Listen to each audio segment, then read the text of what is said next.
तो नमस्ते।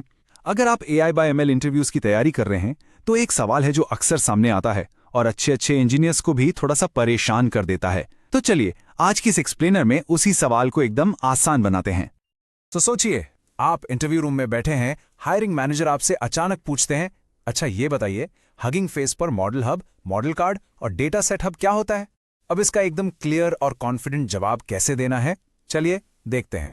देखिए, इसका सबसे सिंपल, सबसे बेस्ट तरीका है एक एनालॉजी से शुरू करना। एक ऐसी एनालॉजी जो हर टेक्निकल इंसान, हर इंजीनियर फौरन समझ जाएगा। बस इतना कहिए, हगिंग फेस को आप मशीन लर्निंग का गिटहब समझ लीजिए। सच में, ये आपके आंसर के लिए एक परफेक्ट स्टार्ट है। तो चलिए इस एनालॉजी को आगे बढ़ाते हैं। अगर हगिंग फेस गिटहब है, तो फिर मॉडल हब क्या है?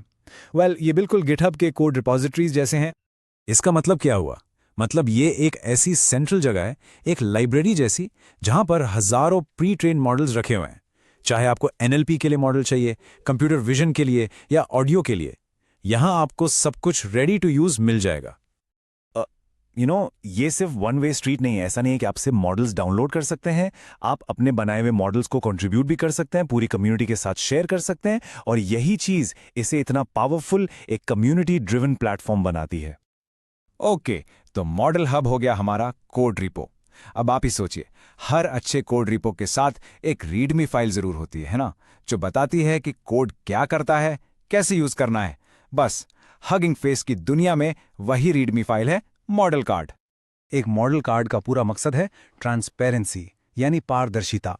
ये आपको मॉडल के बारे में ए टू जी सब कुछ बताता है। जैसे इसका आर्किटेक्चर कैसा है, इसको कहाँ इस्तेमाल करना आदर्श है, इसकी लिमिटेशंस क्या हैं, और सबसे इंपॉर्टेंट, इसके एथिकल कंसिडरेशंस और पोटेंशियल रिस्क्स क्या हैं। ये बहुत जरूरी है। तो देखिए, अब तक हमारे पास कोड आ गया जो कि है मॉडल हब, हमारे पास डॉक्यूमेंटेशन भी आ गया यानी मॉडल कार्ड। अब किसी भी मशीन लर्निंग प्रोजेक्ट के लिए तीसरी सबसे जरूरी चीज क्या है? बिल्कुल सही, डेटा। और इसके लिए है डेटा सेट हब। जैसा नाम से ही साफ है, ये एक बहुत बड़ी रिपॉजिटरी है, एक लाइब्रेरी है, लेकिन इस बार मॉडल्स की नहीं बल्कि डेटा सेट्स की। आपको अपने मॉडल्स को ट्रेन करना हो, इवैल्यूएट करना हो या बेंचमार्क करना हो, यहाँ आपको हर तरह के हजारों डेटा सेट्स मिल जाएंगे। और हाँ, बिल्कुल मॉडल हब की तरह ही ये भी कम्युनिटी ड्रिवन है।